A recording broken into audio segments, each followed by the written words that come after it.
السلام عليكم ورحمة الله وبركاته. الحمد لله رب العالمين، والصلاة والسلام على أشرف المرسلين وعلى آله وأصحابه وأزواجه وذرياته وأهل بيته أجمعين. ولقد نصركم الله ببدر وأنتم أذلة فاتقوا الله لعلكم تشكرون. صدق الله العلي العظيم.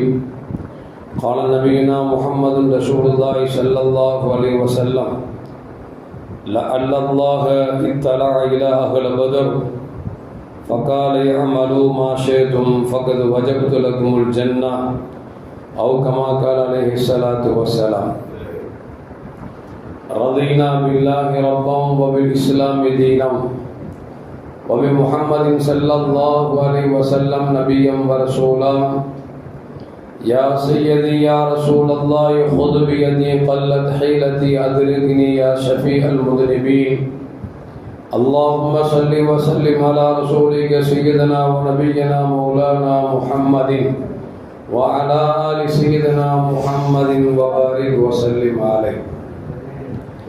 எல்லாம் புகழும் புகழ்ச்சியும் உருவமற்ற ஏக இறைவனாம் அல்லாஹ் ஒருவனுக்கு உரித்தாக்கி அகிலத்தின் அருள்கொடையாக வந்துதித்த நமது உயிரிலும் மேலான கண்மணி முஹம்மது முஸ்தபா ரசூலுல்லாஹி ஸல்லல்லாஹு அலைஹி வஸல்லம் அவர்கள் மீது ஸலவாத்தும் சலாமும் கூறியவனாக என் உரையை துவங்குகிறேன்.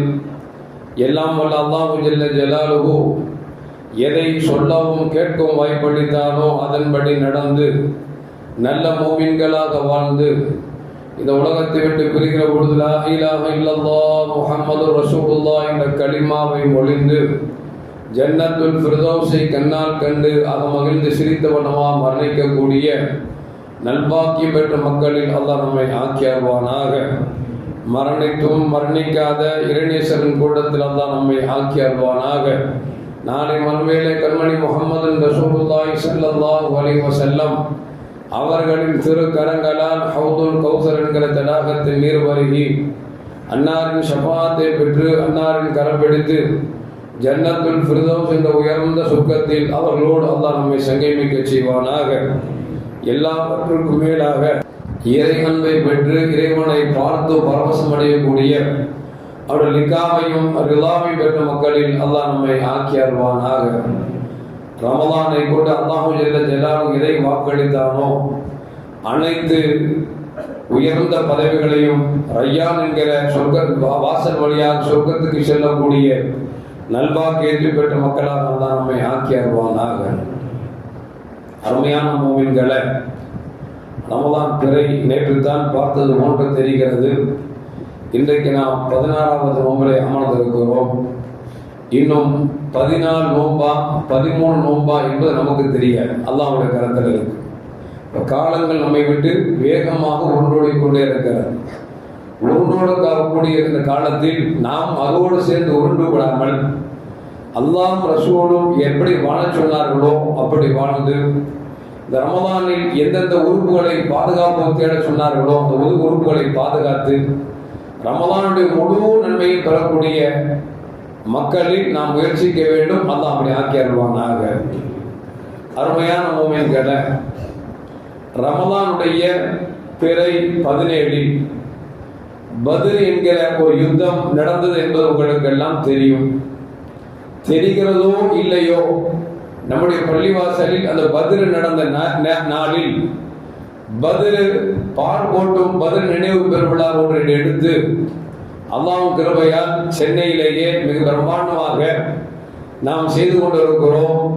அல்லாஹ் ஜல்ல ஜலாலுஹு அந்த நிகழ்வுகளில் யாரெல்லாம் தங்களால் முடிந்த அளவுக்கு பங்கெடுத்துக் கொண்டார்களோ அத்தனை பேர்களுக்கும் அல்லாஹ் ஜல்ல ஜலாலுஹு உடல் ஆரோக்கியத்தையும் உள்ள ஆரோக்கியத்தையும் அல்லாஹ் வழங்கிடுவானாக. அருமையான மூமின்களை, அப்படி பார்க்கிற பொழுது இன்று இரவு பத்ர் நடந்த நாள். அந்த பத்ர் நடந்த நாளை பற்றி நாம் தெரிந்து கொண்டோம் என்று சொன்னால் நமக்கு ஒரு வீரம் சுரக்கும். நம்முடைய முன்னோர்கள் எப்படி இருந்தார்கள் என்பதை நாம் அறிந்து கொண்டோம் என்று சொன்னால் நாம் ஏன் இப்படி கோழையாக இருக்கிறோம் என்பதை நம்மால் விளங்க முடியும் என்பதால் இன்றைக்கு பல விஷயங்கள் பேச வேண்டியது இருந்தாலும் கூட பல வருடங்களாக நாம் பல விஷயங்களை பேசிவிட்டோம் என்பதால் பத்ரை மட்டுமே பேசலாம் என்று நான் ஆசிக்கிறேன். அல்லாஹ் ஜல்ல ஜலாலுஹு சொல்லவும் கேட்கவும் அல்லாஹ் நமக்கு தௌஃபீக் செய்வானாக. பத்ர் களம் எப்பொழுது நடந்தது என்றால், கண்மணி முஹம்மது ரசூலுல்லாஹி ஸல்லல்லாஹு அலைஹி வஸல்லம் மக்காவிலிருந்து மதீனாவுக்கு வந்த 2ஆம் ஆண்டு, ஹிஜ்ரி 2ன்னு சொல்லுவாங்க. ஹிஜ்ரி 2ஆம் ஆண்டு ரமலான் மாதம் பிறை 17 ஒரு நடந்த போர். இந்த போர் தான் இஸ்லாத்தில் முதலாக நடந்த போர். முதலாக நடந்த போர் மட்டுமல்ல, இறைவனின் உதவியை பெற்று சின்னஞ்சிறு கூட்டம் பெண்ணம் பெறும் படைகளை வென்றெடுத்த ஒரு நாள் இந்த பத்ர் நாள் என்பதை நாம் மனதில் விளங்கிக் கொள்ள வேண்டும். இந்த பத்ர் என்கிற இந்த யுத்தம் ஏன் வந்தது என்று பார்க்கிற பொழுது, கண்மணி முஹம்மது ரசூலுல்லாஹி ஸல்லல்லாஹு அலைஹி வஸல்லம் மக்காவில் பிறந்து தங்களுடைய ஏகத்துவத்தை மக்களுக்கு மத்தியில் எடுத்து சொன்ன பொழுது அவர்களுக்கு இன்னல்கள் என்று சொன்னால் இப்படித்தான் என்று இல்லை, அவ்வளவு இன்னல்களை கொடுத்தார்கள். ஒரு கட்டத்தில் அல்லாஹ்வாக பார்த்து, நபியே இனிமேல் அங்கு இருக்க வேண்டாம், மதீனாவுக்கு வந்து விடுங்கள் என்று சொல்லி இறை உத்தரவு வர பெருமானார் ஸல்லல்லாஹு அலைஹி வஸல்லம் தன் பிறந்த பூமியை திரும்ப திரும்ப பார்த்து கண்ணீர் வடித்துக் கொண்டே மதீனாவுக்கு புறப்பட்டு வந்தார்கள் என்பது ஒரு நீண்ட ஒரு நிகழ்ச்சி. அந்த மதீனாவுக்கு வந்த பிறகு எந்த விதமான ரத்தமின்றி சத்தமின்றி பிரச்சனையே இல்லாமல் மதீனத்து மக்கள் மாணவி ஸல்லல்லாஹு அலைஹி வஸல்லம் மதீனாவை ஆளும் பொறுப்பை அவர்கள் கொடுத்தார்கள். இஸ்லாம் வளர ஆரம்பித்தது எந்த அளவுக்கு என்று சொன்னால், மக்கத்தில் இருக்கக்கூடிய குஃபார்களுக்கெல்லாம், குறைஷி கோத்திரத்தாருக்கெல்லாம் ஆதங்கமும் ஆத்திரம் அதிகமாகிவிட்டது. ஏனென்று சொன்னால், மதீனாவில் இஸ்லாம் மனமளவென்று வளர்ந்து கொண்டே இருக்கிறது. ஒருவேளை என்றைக்காவது நம்மை திருப்பி வந்து தாக்கினால் என்ன செய்வது என்கிற வேட்கையும் வருத்தமும் கோபமும் அதிகரித்துக் கொண்டே இருந்தது. இந்த நேரத்தில் அபூ சுஃபியான் ஆரம்பத்தில் இஸ்லாத்தை ஏற்கவில்லை, பின்னால் இஸ்லாத்தை ஏற்றுக்கொண்டார். அபூ சுஃபியான் மிகப்பெரிய வியாபாரி, வியாபாரத்தில் தந்திரம் படைத்தவர். எந்த பொருளை எப்படி விற்றால் எவ்வளவு மகசூல் ஈட்டலாம் என்கிற மிகப்பெரிய ஞானத்தை பெற்றவர் அபூ சுஃபியான். அபூ சுஃபியான் என்ன செய்கிறார் என்று சொன்னால், மக்காவில் இருக்கக்கூடிய பெரும் கொண்ட பணக்காரரிடத்தில் அவருடைய பொருட்களை எல்லாம் வாங்கி நாம் ஷாமுக்கு சென்று வியாபாரம் செய்து அந்த வியாபாரத்தில் கிடைக்கக்கூடிய லாபத்தை மட்டும் யாருக்கும் பங்கிடாமல் அந்த லாபத்தை கொண்டு மதீனாவில் வளர்ந்து கொண்டிருக்கக்கூடிய இஸ்லாத்தை ஏற்றிருக்கிற முஸ்லிம்களை ஒன்றுமில்லாமல் துவம்சம் செய்ய வேண்டும் என்கிற ஒரு தீய நோக்கத்தோடு இருக்கிற செல்வந்தர் எல்லோரிடத்திலும் பல லட்சங்கள் கோடிகளாக வாங்கி அதை திரட்டி கொண்டு அவர் ஷாம் தேசத்திற்கு மிகப்பெரிய வியாபார கூட்டத்தோடு செல்கிறார். மக்களை யோசித்து பார்க்க வேண்டும். லாபத்தை கொண்டு அவன் குடும்பத்தை பார்ப்பதற்கல்ல, தங்கள் நாட்டை முன்னேற்றுவதற்கல்ல, மாறாக மதீனாவில் ஓங்கி திகழக்கூடிய இஸ்லாத்தை அளிப்பதற்காக, இஸ்லாத்தை ஏற்றுக்கொண்ட மக்களை அளிப்பதற்காக பணத்தை திரட்டி அவர் ஷாம் தேசத்திற்கு வியாபாரத்திற்கு செல்கிறார் என்கிற செய்தி கண்மணி முஹம்மது ரசூலுல்லாஹி ஸல்லல்லாஹு அலைஹி வஸல்லம் தெரிய வருகிறது. ரசூலுல்லாஹ் என்ன செய்வாங்க? நம்மளை அடிக்கிறதுக்கு காசு போட்டிருக்காங்க, வியாபாரம் பண்ணிட்டாங்க, பெருங்கொண்ட லாபத்தோடு வருகிறார்கள். வருகிற செய்தி பெருமானார் ஸல்லல்லாஹு அலைஹி வஸல்லம் வருகிற பொழுது ரசூலுல்லாஹ் சஹாபாக்கள் சொல்றாங்க, காசை திரட்டி இந்த லாபத்தை கொண்டு போய் நம்முடைய மக்களை அடிப்பதற்கு ஒரு திட்டம் திட்டுகிறார்கள் என்று சொன்னால் பணம் போய் சேர்ந்தா தானே அடிப்பாங்க. இடையிலே வழிமறிச்சிட்டோம் அப்படின்னா என்ன செய்யணும்? அந்த பணத்தை நாம் கபலீகரம் பண்ணிவிடலாம், அதற்கு பயன்படுத்தாம ஆக்கிவிடலாம் என்று சொல்லி சஹாபாக்களோடு சேர்ந்து பெருமானார் ஸல்லல்லாஹு அலைஹி வஸல்லம் அவர்கள் அந்த வியாபார கூட்டத்தை லாபத்தை தடுப்பதற்காக வருகிறார்கள். இந்த செய்தி எப்படியோ அபூ சுஃபியானுக்கு தெரிஞ்சிருச்சு. அப்படித்தானே வியாபாரத்தை எதுக்கு ஈட்டோன்னு சொல்லி மக்கள்கிட்ட வாங்கிட்டாங்க, வியாபாரம் பண்ணியாச்சு, ஒரு பெருமுண்ட லாபமும் கிடைச்சிருச்சு. இப்படி போனா எதிரிகள் செய்தி தெரிஞ்சா வருவாங்கன்னு தெரியுமா இல்லையா? இவர் என்ன செய்யறார் அப்படின்னா, ஒட்டர்களை வைத்து மதீனத்து மக்கள் என்ன செய்கிறார்கள் என்பதை பார்க்க ஒரு ஒட்டரை அனுப்புகிறார். ஒட்டனை அனுப்பினோடனே செய்தி போய் சேருது அபூ சுஃபியானுக்கு, இந்த மாதிரி முஹம்மது ஸல்லல்லாஹு அலைஹி வஸல்லம் அவர்களும் தோழர்களும் நம்மை இடைமறித்து எந்த லாபத்தை யாரை அடிப்பதற்கு பயன்படுத்த போகிறோமோ அதை பறிப்பதற்காக தடுப்பதற்காக வருகிறார்கள் என்கிற தகவல் கிடைத்தவுடன் அபூ சுஃபியான் என்ன செய்றார் அப்படின்னா, வர்ற பாதையை விட்டுட்டு கொஞ்சம் தள்ளி ஒரு பாதையை பிடிச்சிட்டு அங்கிருந்து என்ன செய்றார் அப்படின்னா, மக்கத்து குஃபார்களுக்கு லாபத்தை எல்லாம் நம்முடைய பணத்தை எல்லாம் பிடிப்பதற்காக முகம்மதை சார்ந்தவர்கள் வருகிறார்கள் என்கிற தகவலை கொடுத்தவுடன் அந்த தகவல் 1:9 போய் எப்படி போகுது அப்படின்னா, இந்த மாதிரி மக்காவிலிருந்து வியாபாரத்துக்கு சென்ற மக்களிடத்தில் சண்டையிடுவதற்காக பெரும் கொண்ட கூட்டத்தை முகம்மது திரட்டி விட்டார் என்கிற செய்தி போய் பரவுகிறது. பரவனா கேட்கவா வேணும், லாபம் வேற நிறைய வந்துட்டு இருக்குது. ஏற்கனவே ரசூலுல்லாஹி ஸல்லல்லாஹு அலைஹி வஸல்லம் ஈமான் கொண்ட மக்கள் அதிகரித்துக் கொண்டிருக்கிறார்கள் என்கிற அந்த பொச்சரிப்பு, அந்த கோபம் தாபம் எல்லாத்தையும் வச்சுக்கிட்டு அபூ ஜஹல் என்ன செய்யறான் அப்படின்னா, ஒரு பெருங்கொண்ட படையை திரட்டுகிறான். எதுக்கு அப்படின்னா, நிராயுதபாணியாக போயிருக்கக்கூடிய மக்களிடத்தில் நாம் எப்படியாவது சண்டை போட்டு என்ன நோக்கத்திற்கு பணம் வந்ததோ அந்த பணம் இருக்கிறதோ இல்லையோ இந்த முகம்மதையும் அவர்களை சார்ந்த அந்த மக்களையும் அழித்து விட வேண்டும் என்று சொல்லி ஒரு 1000க்கு மேற்பட்ட மனிதர்களோடு அவன் புறப்பட்டு வருகிறான். வந்தா பத்ருங்கிற இடத்துக்கு வந்தாச்சு. இந்த பத்ருங்கிற இடம் இருக்கு. இந்த பத்ருங்கிற இடம் அப்படின்னா இந்த பத்ருங்கிறத ரிஃபாரி என்று சொல்லக்கூடிய கோத்திரத்தை சார்ந்த பத்ர் என்ற ஒரு மனிதர் அந்த இடத்துல கிணறு தோண்டி வச்சிருந்தாரு.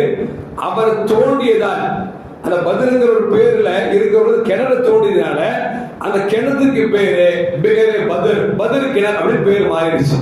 அப்ப ஒரு ஆளுடைய பேர் யாரு தோண்டினாரோ அவரின் பேரே அந்த கிணற்றுக்கு வந்ததால் அதற்கு பெயர் பத்ருடைய கிணறு என்று சொல்லி அந்த பேர் வந்தது.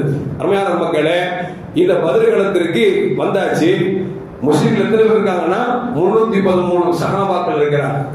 எதிரிகள் 1000க்கு மேற்பட்டவர்கள் இருக்கிறார். முஸ்லிம்கள் வந்தது சண்டையிடுவதற்கு அல்ல, இடைமறிப்பதற்காக. நிராயுதபாணி, ஒரு ஆயுதமும் இல்லை.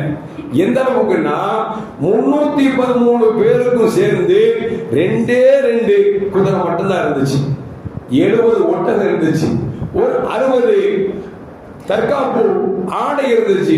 இதுதான் இவங்கள்ட்ட. ஏன்னா இவங்க சண்டை போட வரலையே, யதார்த்தமா அவர்கள் தடுக்க வந்திருக்கிறார்கள். ஆனா இவர்கள் புறப்பட்டு வந்தது என்பது இந்த முஸ்லிம்களை காவு கொடுக்க வேண்டும், அவர்கள் அழிக்க வேண்டும் என்பதற்காக வந்திருக்கிறார். இவங்க 1000க்கு மேற்பட்டவர்கள், குதிரைகள் 200 குதிரைகள், எல்லோருக்கும் தனித்தனி ஒட்டகங்கள் இருக்கிறது. ஆனால் முஸ்லிம்களை பார்த்தோம் சொன்னால் ஒரு ஒட்டகத்தில் 3 பேர் பயணம் செய்தார்கள். அந்த அளவுக்கு வாகனம் ரொம்ப கம்மியா இருக்குது. இப்போ பத்ருங்கிற இடத்துக்கு வந்து 1000 பேர் வந்தாச்சு. சஹாபாக்கள் வந்து விட்டார்கள். அருமையான மக்களே, கொஞ்சம் யோசிச்சு பார்க்கணும். இப்படி வந்திருக்கிற நேரத்தில் ஸல்லல்லாஹு அலைஹி மனசுக்குள்ள என்ன ஓடுதுன்னா, ரொம்ப கம்மியான பேர் வந்திருக்கிறோமே, எதிரிகள் 1000க்கு மேற்பட்டு வந்திருக்கிறாங்களே, இந்த மக்கள் தோற்று விட்டால், இவர்கள் கொலை செய்யப்பட்டு விட்டால் என்ன ஆவது, இஸ்லாம் ஒன்றுமில்லாமல் போய்விடுமே என்று பெருமானார் ஸல்லல்லாஹு அலைஹி வஸல்லம் கொஞ்சம் யோசிச்சுட்டு மதீனாவில் இருக்கிற பொழுது ஆலோசிச்சார். இந்த மாதிரி சண்டைக்கு வர முடிவு பண்ணிட்டாங்க, பத்ருக்கு வந்துட்டாங்க, இப்ப என்ன செய்யலாம் அப்படிங்கிற பொழுது அபூபக்கர் சித்திக் ரலியல்லாஹு தஆலா அன்ஹு, உமர் ரலியல்லாஹு தஆலா பெரும் சஹாபாக்கள் மக்கா அந்த இடத்துக்கு வந்தாங்கல்ல, இவங்க எல்லாம் சொல்றாங்க, யார் சொல்றா, வாங்க போட்டு பார்த்துருவோம், வாங்க போட்டு பார்த்துருவோங்கிறாங்க. ஆனா ரசூலுல்லாஹ் கொஞ்சம் தயங்குறான். என்ன காரணம்னா, மக்காவில் வந்து அபூபக்கர் சித்திக் நாயகமாக இருந்தாலும் சரி, உமர் ரலியல்லாஹு அவர்களாக இருந்தாலும் சரி, இப்படி பெரும் சஹாபாக்கள்லாம் மக்காவில் இருந்து விரட்டப்பட்டவர்கள், தன்னுடைய சொந்த வீடை விட்டுட்டு சொத்து பத்தை விட்டுட்டு வந்திருக்கிறாங்க. அப்ப அவங்க சண்டைக்கு போறோம் அப்படின்னா ஏற்கனவே இருக்கிற கோபத்துல அவங்க சரிட்டு வருவாங்க. மதீனா மக்கள் யோசிப்பாங்க, பாதிக்கப்பட்டதான் சரிக்கிறாங்க, நம்மளே கூட அடகு வச்சா என்ன செய்யுது அப்படி யோசிப்பாங்களா இல்லையா? ஸல்லல்லாஹு இந்த சஹாபாக்கள் சொன்ன உடனே கொஞ்சம் தயங்குறாங்க, போகலாமா வேண்டாமா அப்படின்னு சொல்லி கொஞ்சம் தயங்குறாங்க. இந்த நேரத்தில் மதீனாவின் தலைவராக இருக்கக்கூடிய ஸஅத் ரலியல்லாஹு தஆலா என்ன செய்றாங்க அப்படின்னா, யா ரசூலுல்லாஹ் எங்கள்கிட்ட பதில் எதிர்பார்க்கிறீங்களா? என்ன பதில் போது? மூசா அலைஹிஸ்ஸலாம் தங்க மக்களுக்கு கூட்டம் சண்டைக்கு வாங்க சொல்லும் பொழுது நீங்க உங்க இறைவன் போய் சண்டை போடுங்க சொன்னாங்களே, அந்த மாதிரி சொல்லி நினைச்சீங்களா? கிடையவே கிடையாது. மலையிலிருந்து குதி என்றால் குதிப்போம், கடலில் விழுந்து சாகு என்றால் சாவோம். நாங்கள் யார் சொல்றார், எல்லோருக்கும் எதற்கும் தயார் என்று சொல்லி ஷாதத் ரலியல்லாஹு தஆலா அவர்கள் ஒரு வீர உரை நிகழ்த்துகிறார்கள். ரசூலுல்லாஹ் இப்ப நிம்மதியா வராங்க, பரவாயில்லை. மக்காவில் வந்த மக்களும் மதீனத்து மக்களும் இதற்கு உறுதுணையாக இருக்கிறார்கள் என்பதை விளங்கிக் கொண்ட பெருமானார் ஸல்லல்லாஹு அலைஹி வஸல்லம் என்ன செய்றாங்க அப்படின்னா, அன்சாரி தோழராக இருக்கக்கூடிய ஸஅத் இப்னு முஆத் ரலியல்லாஹு தஆலா அவர்கள்ட்ட ஒரு வெள்ளை நிற கொடியை கொடுக்கிறாங்க. மக்காவிலிருந்து மதீனாவுக்கு வந்த முஹாஜிர்கள் 2 பேர், ஒன்னு சையதுனா அலி ரலியல்லாஹு தஆலா அன்ஹு அவரிடத்திலும் இன்னொரு தோழர்கள் ரசூலுல்லாஹ் நினைச்சாங்கன்னா கருப்பு நிற கொடியை கொடுக்கிறார்கள். கொடுத்து புறப்படலாம் என்று பெருமானார் ஸல்லல்லாஹு அலைஹி வஸல்லம் சொல்லுகிறார்கள். இந்த நேரத்தில் எதிரிகள் எத்தனை பேர் இருக்காங்க தெரியுமா இல்லையா? இந்த புலனாய்த்துறை, இந்த மொசாட்டுங்கிறான அந்த மாதிரி புலனாய்த்துறை வேணும் அப்படிங்கிறதுனால ஸல்லல்லாஹு அலைஹி வஸல்லம் அப்படின்னா சையதுனா அலி கர்ரமல்லாஹு வஜ்ஹா அவங்களையும் இன்னொரு சஹாபியும் அனுப்பி ரசூலுல்லாஹ் நினைச்சாங்கன்னா எத்தனை பேருக்கு தெரிஞ்சுட்டு வாங்க அப்படின்னு சொல்றாங்க. 2 பேரும் போறாங்க. எதிரிகள் பக்கத்துல நெருங்க முடியுமா? நெருங்க முடியல. பத்ர் கிணத்துக்கு பக்கத்துல அந்த எதிரிகளுடைய சின்ன சின்ன இளைஞர்கள் என்ன செய்யறாங்கன்னா தங்கள் கொண்டு வந்த வாகனத்திற்கு தண்ணீர் எடுத்துக் கொண்டிருக்கிறார்கள். அவங்க 2 பேரும் சிறை கைதியா பிடிச்சிட்டாங்க. பிடிச்சிட்டு ரசூலுல்லாஹ் கொண்டு வர்றாங்க. ஸல்லல்லாஹு தொழுதுட்டு இருக்கிறாங்க. தொழுது முடிச்ச உடனே அந்த 2 பசங்க கூட்டி கேட்கிறாங்க, எவ்வளவு பேருக்கு வந்திருக்கிறாங்க? எவ்வளவு பேரு தெரியல, ஆனா நிறைய பேர் இருக்காங்க. அந்த பிள்ளைங்க சொன்னாங்க ரசூலுல்லாஹ் எத்தனை ஒட்டகம் அறுக்கிறாங்க உங்களுக்கு தெரியுமா அப்படின்னு கேட்டாங்க. எத்தனை ஒட்டகம் அறுக்கிறாங்கன்னு தெரியுமா? அந்த பிள்ளைங்க சொன்னாங்க 9 ஒட்டகம் அல்லது 10 ஒட்டகம் ஒரு நாளைக்கு அறுக்கிறாங்க. 9 ஒட்டகம் அல்லது 10 ஒட்டகம் அறுக்கிறாங்க அப்படின்னு சொன்னாங்க. ஒண்ணு இல்லை, எத்தனை பேர் வந்தாங்க தெரியும் போச்சு. எப்படி 100 பேருக்கு ஒட்டகம் என்று சொன்னால் 10 ஒட்டகம் இருந்தா 1000 பேர் ஆச்சு அப்படிங்கிற ரசூலுல்லாஹி ஸல்லல்லாஹு அலைஹி வஸல்லம் கச்சிதமா கணக்கிட்டார். எதுக்கு சொல்ல வர்றேன்னா, இன்னைக்கு இஸ்ரேல் சொல்றானே என்ன அப்படின்னா, இப்போ புலனாய்வுத்துறை கையில் நிறைய நல்லா வச்சிருக்கிறான். அதனாலதான் இன்னைக்கு ஈரான் தளபதியை ஒரே நாள் போடுறதுனால என்ன காரணம்?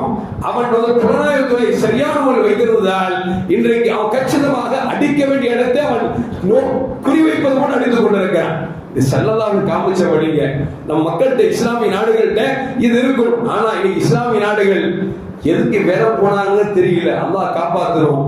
அமெரிக்கா உள்ள கொண்டு வந்து அவர் தடவாளத்தை உள்ள உட்கார வச்சு ஒரு நாட்டுல கப்பல் படை, ஒரு நாட்டுல விமானப்படை இப்படி வச்சு கடைசியில இவனெல்லாம் பாதுகாப்பு தருவான்னு நினைச்சு வச்சான். ஆனா இவனை வச்சதுனால இன்னைக்கு ஈரான் என்ன ஆகி போச்சு அப்படின்னா, ஈரானுக்கு எங்கிருந்து ஏவுகணை வந்ததோ அங்க திருப்பி அடிக்கிறது முறை தானே. ஓமன்ல இருந்து ராக்கெட் வருது அப்படின்னா அவன் திருப்பி அடிப்பான், ஓமன் தான் அடிப்பான். சவுதில இருந்து வருது அப்படின்னா சவுதில தான் அடிப்பான். இப்போ குத்துது அவனுக்கு, என்ன எங்க நாட்டை அடிக்கிறீர்கள், இதற்கு மேல் நாங்கள் பார்த்துக் கொள்ள மாட்டோம் அப்படி வேக பேசுறான். கொஞ்சமாவது யோசிக்கும். அமெரிக்கா காரணம் நாட்டுல வச்சுட்டு ஓ நாட்டுல தான் அடிச்சா அப்படின்னா அவன் எப்படி ஒன்னு அடிக்காம இருப்பான்? அப்போ குத்துது கொலை இப்ப இருக்க கூடாது. நீ ஆரம்பத்திலே அவன் உள்ள விடாம இருந்தா ஈரான்காரன் அடிச்சிருப்பானா? ஏன் மக்காவை மதீனாவை அவனும் புனித நகரமாக விளங்கக்கூடியதானே, அவனும் ஹஜ் செய்யக்கூடியதானே. அப்படி இருக்கிற பொழுது ஏன் அவன் அடிக்கிறான் அப்படின்னா, நீ என்ன நினைச்ச அமெரிக்காக்கான கொண்டு வச்சுட்டா மற்ற நாடு நம்மளை கண்டு பயக்கும் நினைச்ச, கடைசியில அவனே உனக்கு வீட்டு வைக்கக்கூடிய சூழலை தரப்பட்டோம். மக்களே எதுக்கு சொல்ல வர்ற அப்படின்னா, ஒட்டகம் எத்தனை அறுக்கிறார்கள் என்பதை வைத்துக் கொண்டே கண்மணி முஹம்மது ரசூலுல்லாஹி ஸல்லல்லாஹு அலைஹி வஸல்லம் அவர்கள் அற்புதமான முறையில் எதிரிகள் எத்தனை என்பதை கச்சிதமா கணக்கிட்டார். இப்ப ஸல்லல்லாஹு அலைஹி வஸல்லம் படைகளை புறப்படும் சொல்றாங்க, நீங்க போன உடனே அந்த பத்ருங்கிற கிணத்தை அங்க சுத்தி நீட்டுக்குங்க அப்படிங்கிறாங்க. அங்க ஒரு சஹாபி கேட்கிறாங்க, குபாபின் அல் முன்கதிர் என்று சொல்லக்கூடிய தோழர் கேட்கிறாரு, யார் சொல்லலாம், இந்த பத்ர்ல நிக்க சொல்றீங்க, கிணத்து பக்கத்துல நிக்க சொல்றீங்களே, இது அல்லாஹ்வின் ஆணையா? அல்லாஹ்வின் ஆணையாக இருந்தால் ஒரு அடி நாம் முன்னும் வைக்க வேண்டாம், பின்னும் வைக்க வேண்டாம். இல்லை உங்கள் சிந்தனை தான் என்று சொன்னால் இதை விட பத்ருக்கு முன்னால் நீர்த்தேக்கங்கள் இருக்கிறது, அந்த நீர்த்தேக்கங்களும் சேர்ந்து சூழ்ந்து கொள்ளலாம் என்று சொல்லி ஆலோசனை கொடுக்கிறார். சல்லாசம் பார்க்கிறாங்க, ஒரு சாதாரண ஒரு சஹாபி தான் சொல்றாங்க, இது அல்லாஹ்வுடைய உத்தரவு இல்லை, இது என்னுடைய சிந்தனை தான் என்று சொல்லும் பொழுது, இந்த கருத்தை நாம் எடுத்துக்கொண்டோம் என்று சொன்னால் எதிரிகளுக்கு தண்ணி கிடைக்காம போயிடும். அப்ப தண்ணி குடிக்க வரும் பொழுது நாம வந்ததை பார்த்துக்கலாம் அப்படின்னு சொல்லி ஸல்லல்லாஹு அந்த சஹாபி ஹுபாபின் அல் முன்கதி என்று சொல்லக்கூடிய அந்த சஹாபியின் ஆலோசனை பிரகாரம் பத்ர் என்கிற கிணத்தை தாண்டி நீர்த்தேக்கத்தில் சேர்ந்து சுண்டு கொண்டார்கள். அருமையான முஃமின்களே, இரவானது எந்த அளவுக்கு என்று சொன்னால், அருமையான மக்களை செய்தி அழியும் கிளம்போ சொல்றாங்க, பத்ர் களத்துக்கு போயிட்டோம். அப்படி போன பிறகு நான் களத்துல போய் நின்று கொஞ்ச நேரம் கழிச்சு ரசூலுல்லாஹ் வந்து பார்ப்பேன். வந்து பார்த்தா ஸல்லல்லாஹு சாஜிதன், அவர்கள் சஜ்தா செய்த நிலையில் யா ஹய்யும் யா கய்யூம் யா ஹய்யும் யா கய்யூம் என்கிற இந்த திக்ரை அதிகமாக செய்து கொண்டிருந்தார்கள். செய்தது மட்டுமல்ல, சொன்னார்கள் பெருமானார் ஸல்லல்லாஹு யா அல்லாஹ், இந்த சிறு படைக்கு நீ வெற்றி தரவில்லை என்று சொன்னால் உன்னை வணங்குவதற்கு ஒருவர் கூட இருக்க மாட்டார்கள்.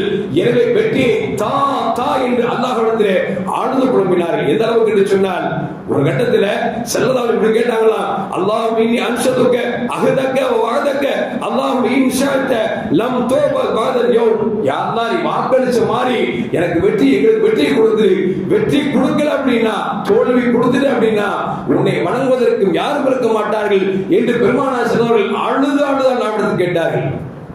அபூபக்கர் வியதிஹி, பெருமானார் ஸல்லல்லாஹு ஏந்திய கரத்தை அபூபக்கர் சிதீக் ரலியல்லாஹு அன்ஹு பற்றி பிடித்துக் கொண்டார்கள். யா ரசூலுல்லாஹ், உங்கள் கரத்தை எடுங்கள், அல்லாஹ் நிச்சயம் உங்களுக்கு வெற்றி தருவான் என்று சொல்லுகிற பொழுது அல்லாஹ் ஆயத் இறக்குகிறான், சயஹ்ஸமுல் ஜம்மு வ யுவல்லனு துபர்.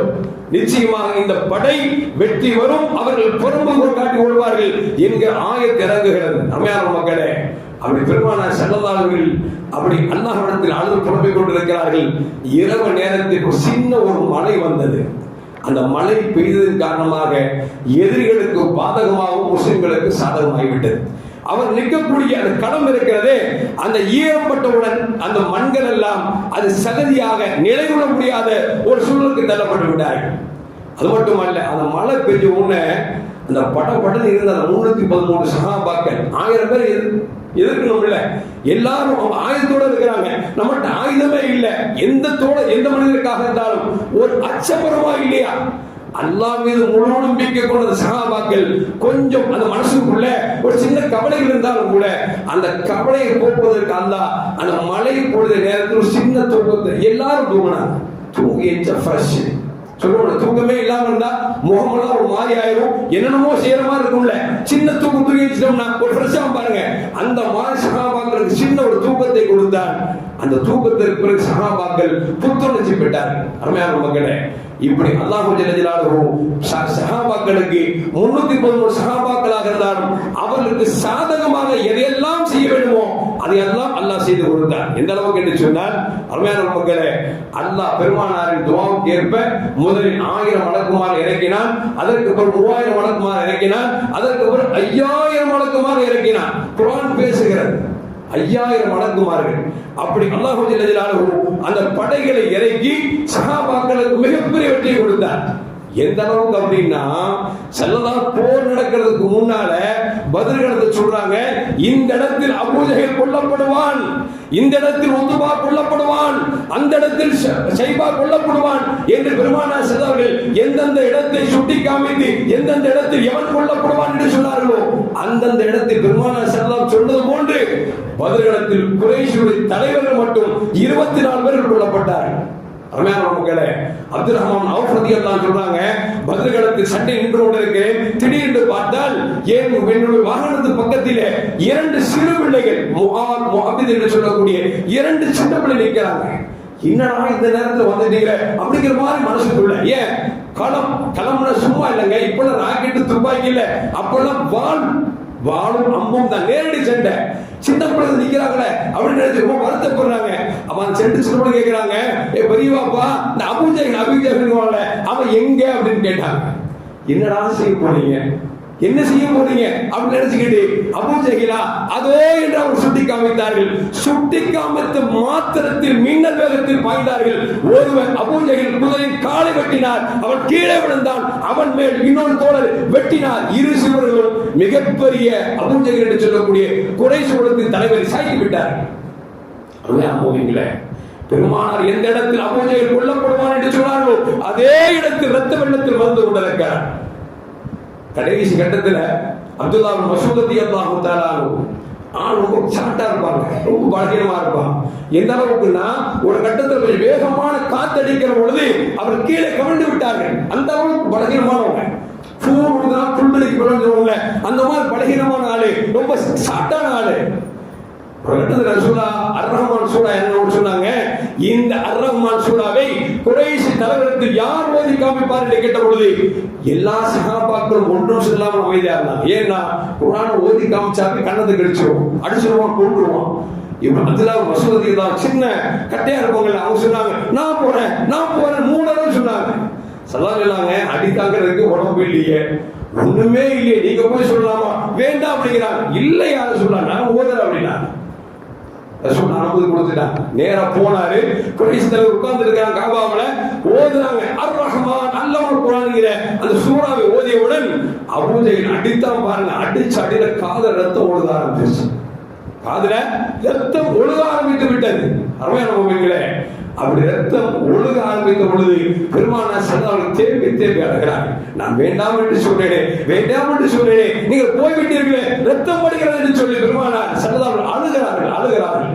ஜிப்ரீல் அலைஹிஸ்ஸலாம் வந்தார்கள், வந்து செய்தி கேட்கிறாங்க. யார் சொல்லலாம், என்ன நடந்தது? அர்-ரஹ்மான் சூராவை ஓதி காமித்தார், அதை கேட்டு அபூ ஜஹல் காதை கிழித்து விட்டார், ரத்தம் வருகிறது, என்னால் தாங்கிக் கொள்ள முடியவில்லை என்று சொல்லி பெருமானார் ஸல்லல்லாஹு அலைஹி வஸல்லம் சொன்ன பொழுது இந்த செய்தியை கேட்டுட்டு ஜிப்ரீல் சிரிக்க ஆரம்பிச்சார்.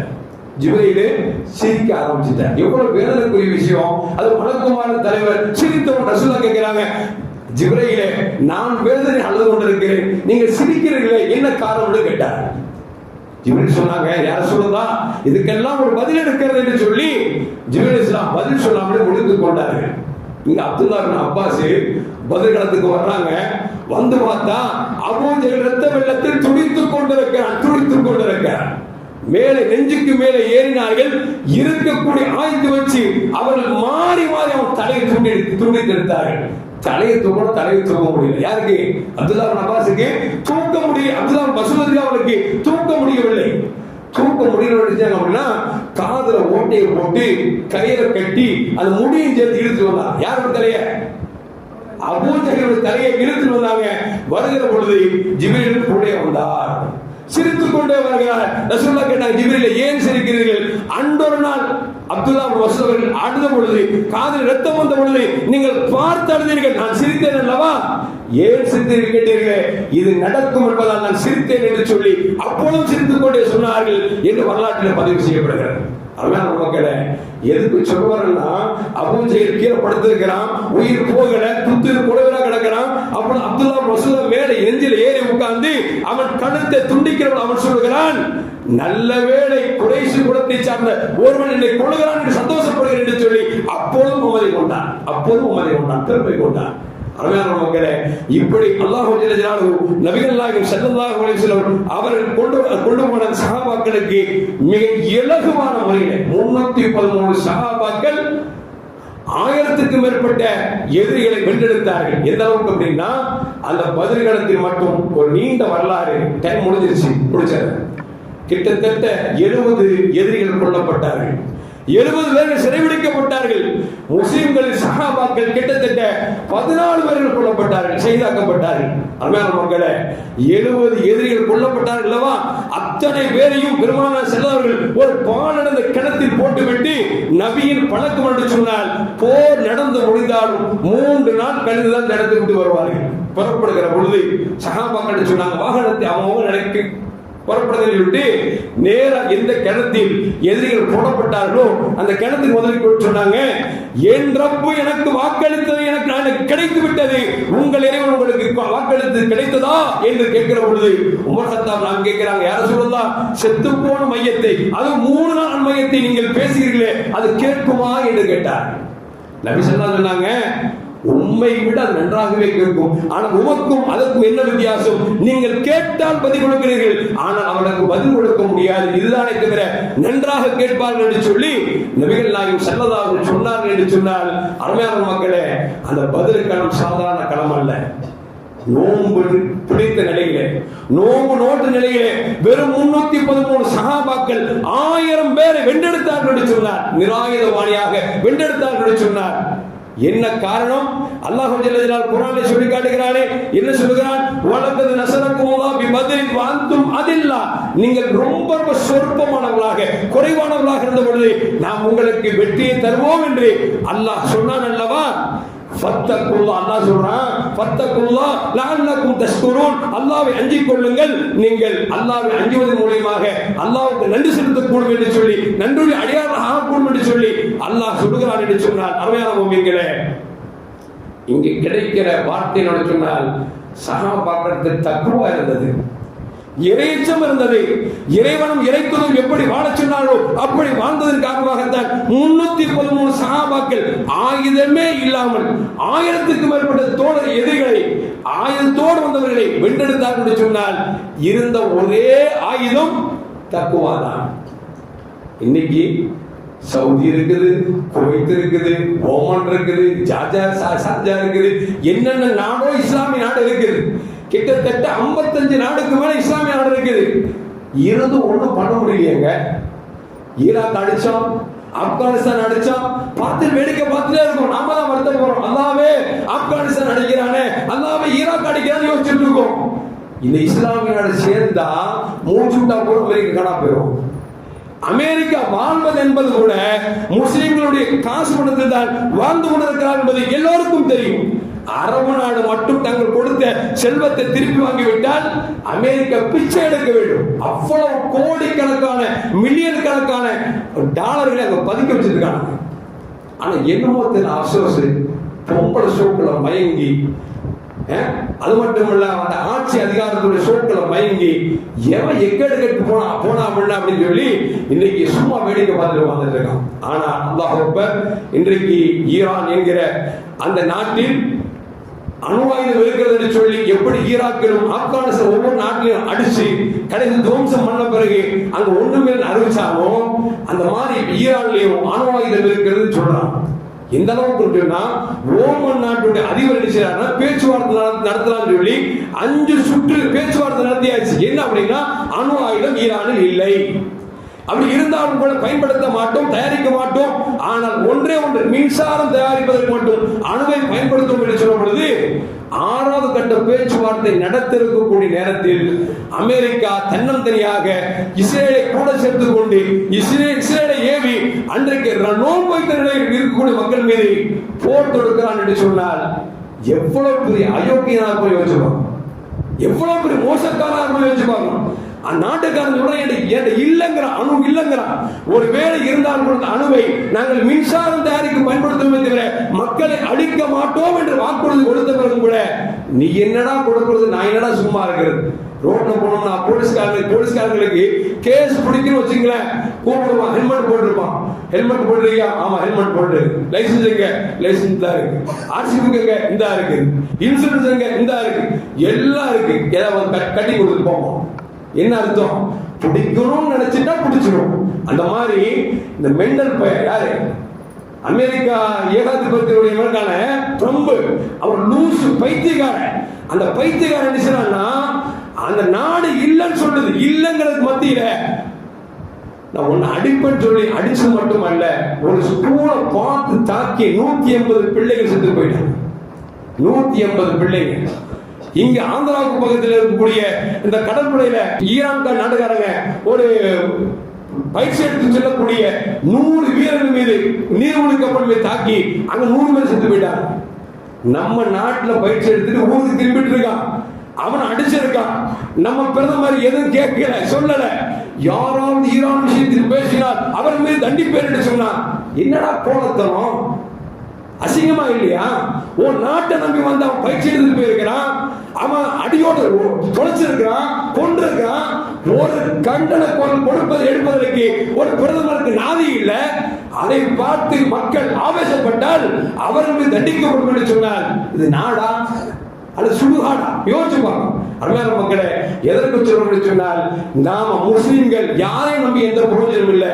நம்மிடத்தில் தக்குவா இருந்தால் மட்டும்தான் நம் இறைவனை நம்பினோம் சொன்னால் இறைவன் கைவிட மாட்டான் என்பதை மறந்து விடக்கூடாது. அந்த அடிப்படையில் அல்லாஹ் விட இன்ஷா அல்லாஹ் நம்முடைய பள்ளிவாசல் இன்ஷா அல்லாஹ் இன்னைக்கு தராவிஹ் முதல் சஹர் வரைக்கும் இந்த பதினெண்களை பற்றி நினைவு கூறுவதற்காக ஒரு நிகழ்வு ஏற்பாடு செய்யப்பட்டிருக்கிறது.